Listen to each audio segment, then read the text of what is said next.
são empresas que já faliram, que já nem existem mais. Como é que você vai cobrar um fantasma que não existe, né? Ninguém aqui é caça-fantasma para ficar indo atrás de espírito que não existe. Segundo, o outro terço está na justiça, sendo discutido. O Poder Executivo não pode fazer absolutamente nada, e se fizesse, seria autoritário, né? É absolutamente indesejável que um poder interfira no outro numa república. E a outra parte já está sendo cobrada pelo Poder Executivo. Mas ainda que essa dívida fosse paga, você pagaria 1 ano de rombo. E depois, é uma questão recorrente, é uma dívida obrigatória, não é uma questão de caixa pontual. Não adianta você pagar 1 ano e depois vai tirar de onde esse dinheiro, né? E pelo contrário, não é direito nenhum do mais pobre que está sendo tirado. O sistema atual, só 3%, e isso recomendo até ao deputado que compareça aos cursos da Câmara, que tem sido muito bem ministrados, e parabenizo o corpo técnico da Câmara, que nos demonstrou que só 3% do dinheiro da Previdência vai para a camada mais pobre da população, 97% vai para a camada mais rica.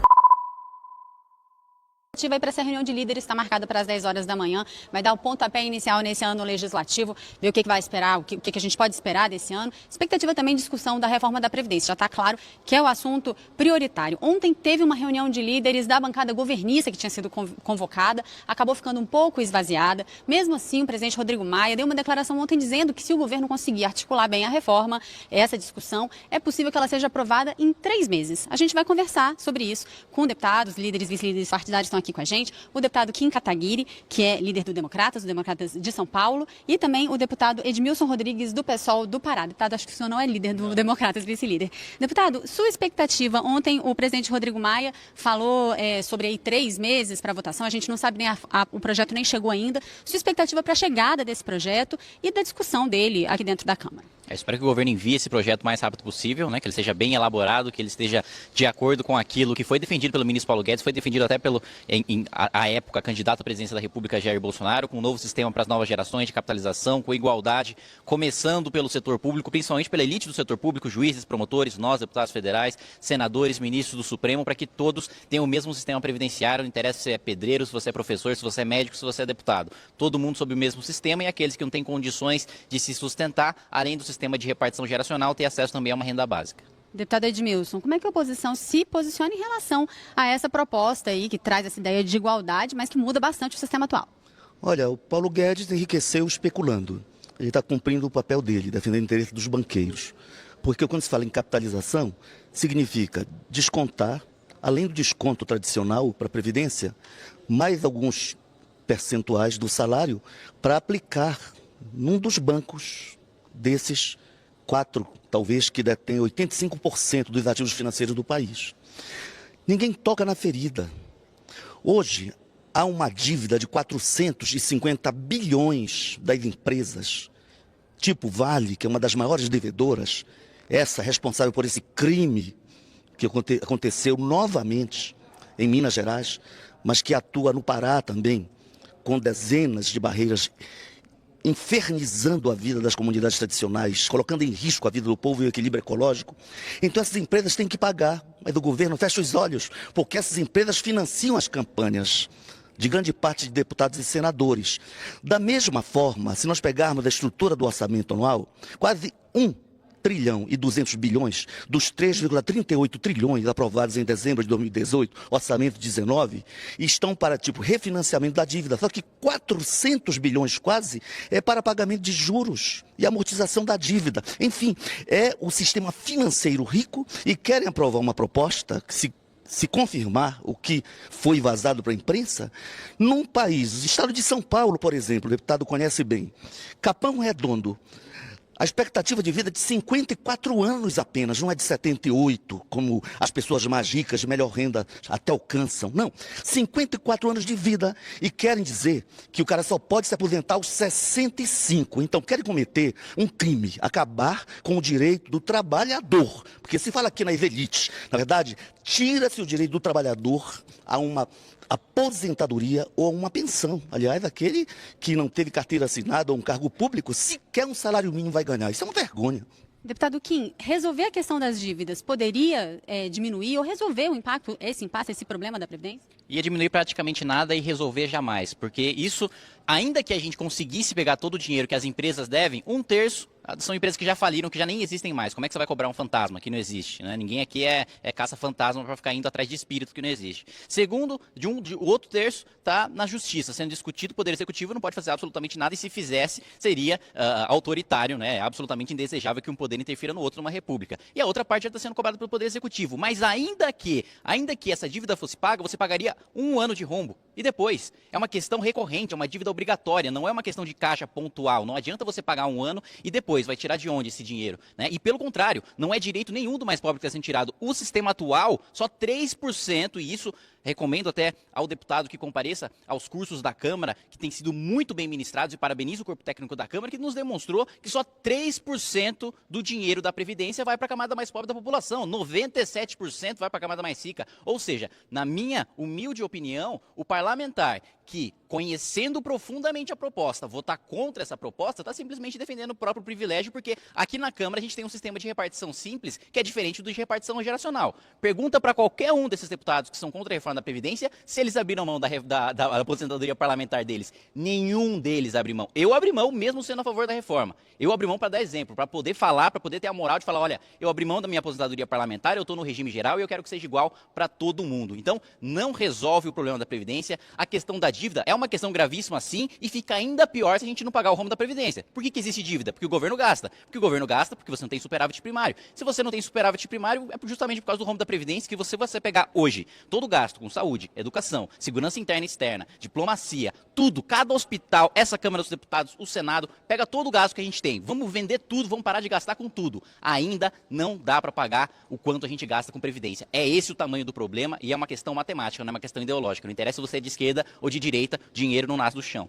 Deputado Edmilson, tem como resolver se não for assim? A questão é matemática, mas é ideológica. Quer ver uma coisa? Talvez o deputado não saiba, mas há estudos importantes da Auditoria Cidadã da Dívida que mostram que o Brasil tem comprometido em torno de 42% a 43% no ano passado do seu orçamento global com os serviços, amortização da dívida ou refinanciamento da dívida. Refinanciamento porque nem consegue pagar, porque ela era de 66 bilhões na época do Fernando Henrique, e ele está vivo, não é tão antiga a fase do PSDB na presidência, passou por Lula e Dilma. E hoje, de 66 bilhões, 68, nós já estamos com uma dívida de mais de 5 trilhões, superou o orçamento, já está batendo o produto interno bruto, ou seja, toda a riqueza produzida do país. Então, essa é uma informação econômica, matemática. Uma proposta séria de reforma da Previdência exigiria estudos atuariais. Os cálculos atuariais são cálculos complexos, que curso de aperfeiçoamento aqui na Câmara não ensina. Então não adianta querer posar de conhecedor das coisas e ficar falando besteira. Nós temos que ser sérios com o povo. Sabe por quê? O trabalhador trabalha 40 anos para conseguir manter o seu salário e se aposentar somente aos 65 anos, se ele tiver carteira assinada por 40 anos. Isso é uma falácia de que é a favor do pobre. Sabe por quê? No ano retrasado, que é o dado oficial, de todos os aposentados brasileiros, 79,8%, não conseguiram provar 25 anos como servidor público ou com carteira assinada, porque as pessoas vivem mais desemprego do que emprego. Períodos longos de desemprego. Quando você consegue 25 anos, conforme a lei atualmente ainda de 15 e 25 era um debate que se fazia, já inviabilizaríamos milhões de trabalhadores idosos de se aposentarem, se ficarem 40 anos de contribuição comprovada. E 75 anos para homens e mulheres será a morte como escravo. Trabalho, sem direito à aposentadoria. E os que não puderam trabalhar porque têm alguma deficiência ou porque não tiveram a possibilidade por serem trabalhadores rurais e têm especificidades, esses se aposentarão ou ganharão pensão inferiores a um salário mínimo. Esse crime não passará. Ou aqueles que votarem terão que argumentar melhor para ter um segundo mandato. Então, nós temos que ser sérios, não aceitaremos que se destrua o direito do trabalhador à aposentadoria. As elites, os banqueiros, quem quiser que os defenda. O PSOL e a oposição, espero que parte dos que ajudaram a eleger o Bolsonaro façam vê-lo, que ele não defendeu essa proposta quando era candidato a presidente. Não pode agora apresentar um pacote que destrói o futuro do nosso povo. E não é a única proposição polêmica desse início de legislatura, né? A gente está aí também com a discussão da lei anticrime, que o ministro Sérgio Moro já está trazendo aqui para a Câmara, com uma série de questões, tanto atacando aí o crime violento, como também tentando atacar o crime de corrupção. Muitos pontos polêmicos também, a questão da prisão em segunda instância, também a progressão de regime. Deputado Kim Kataguiri, como é que vai ser a negociação desse projeto aqui na Câmara?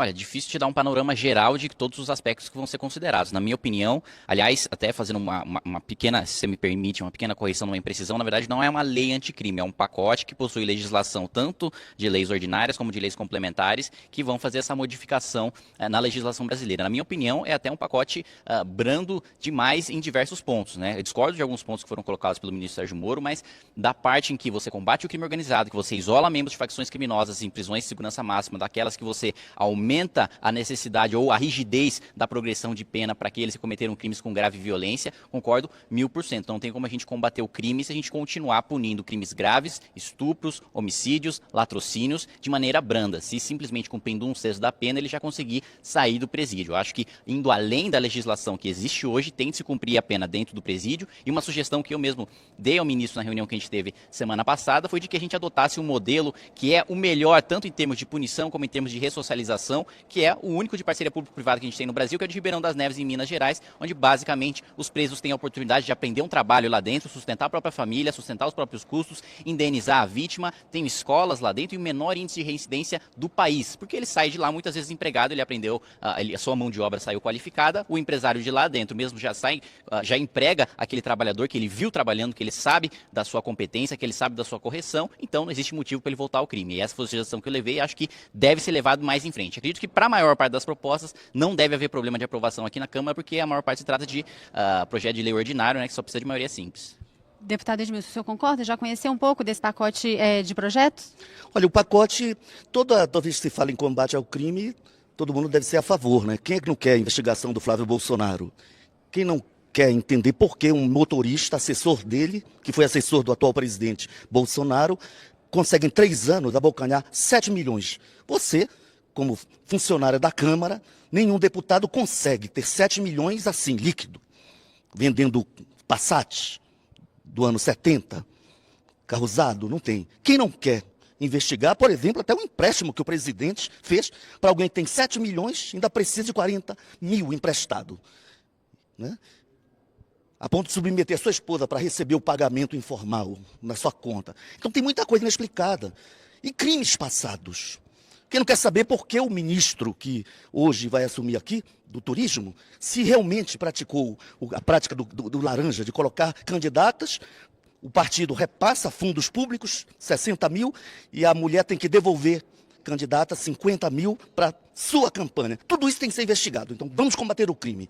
Acontece que não há uma proposta, por exemplo, para conter a violência contra a juventude negra da periferia. Dos 888 mil assassinatos violentos no ano passado, assassinatos, mortes violentas classifica, 70% são classificados como jovens negros. Então, e não há política para isso? Então, propõe-se aumentar as penas com o armamento flexibilizado. Certamente, os crimes de feminicídio e a violência contra essa população mais carente aumentará. Nós temos um caos no sistema penitenciário. Se hoje as cadeias já não dão conta dos presos, nós vamos agora ter, por mais tempo, mais gente presa. E não se pensou nada disso. Além de uma série de questões que ferem a própria Constituição Federal, conforme alguns ministros, alguns grandes juristas da própria OAB, instituições nacionais e internacionais estão levantando. Até mesmo a questão de colher o DNA, obrigando uma vítima que pode ter cometido um crime e está pagando pelo crime já condenado a provocar provas contra si mesmo em outras situações. Então, tudo isso deve ser debatido com muito carinho para que não se cometa violências contra a Constituição Federal e não se crie uma situação de explosão do sistema penitenciário e explosão dos índices de violência no país, que já são insuportáveis. Deputado, essa questão da legítima defesa na ação policial, que é um dos pontos, né, do pacote, isso pode acabar agravando esses índices aí que o deputado mencionou, né, dessa grande violência que é sofrida nas comunidades pelos jovens negros?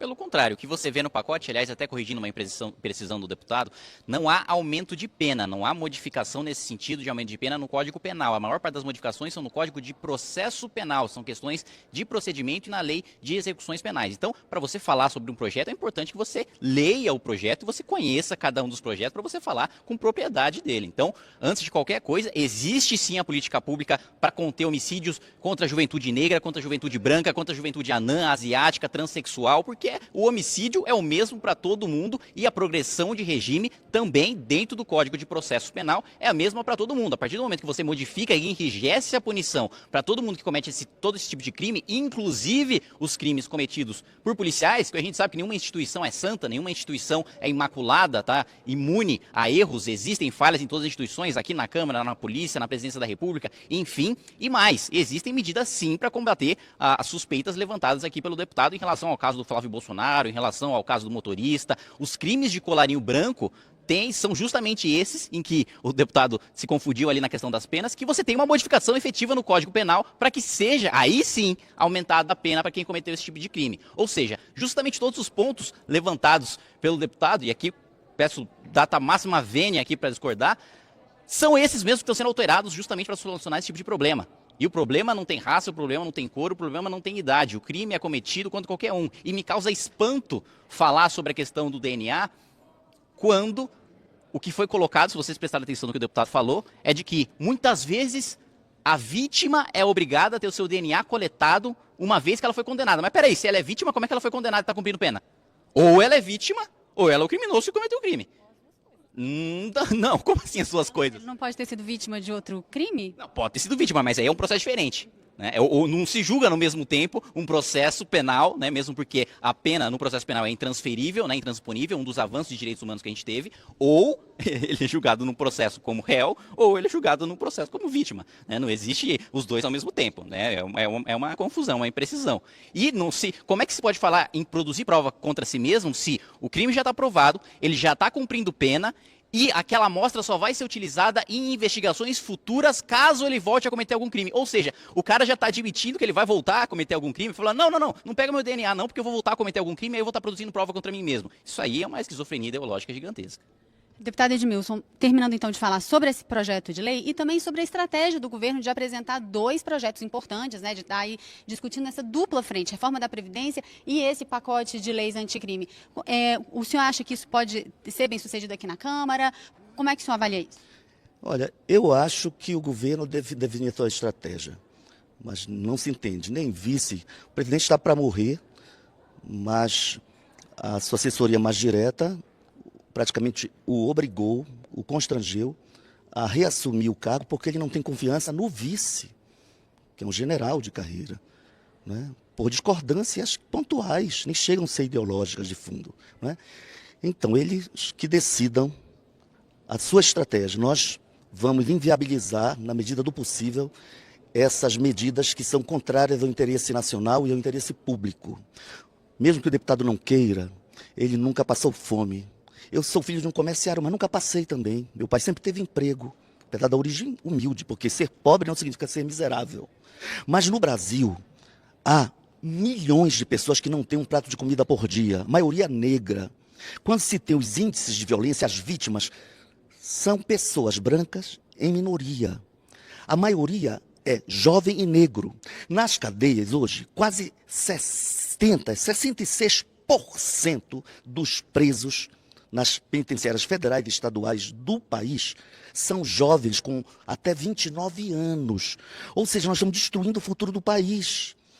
E então esse racismo institucionalizado, essa violência institucionalizada não pode ser mais legalizada, porque as desigualdades são reais e a violência tem vítimas que são mais presentes nas estatísticas. Por isso, a lei tem que tratar desigualmente os desiguais, mesmo que alguns achem que está todo mundo igual, quando nós sabemos que tem gente muito rica, 6 são donos de uma riqueza equivalente à renda de mais de 105 milhões de brasileiros, apenas 6 empresários, mas esses não pagam impostos ou pagam muito pouco. Então, quando se libera, por exemplo, para o policial o direito de trabalhar e defender sua vida, isso a lei já preserva. Mas quando se estabelece expressões pouco objetivas, tipo assim, a depender do estado emocional, o policial que matar, mesmo que seja um tiro na nuca, ele diz que estava sob forte emoção e ele então não responderá,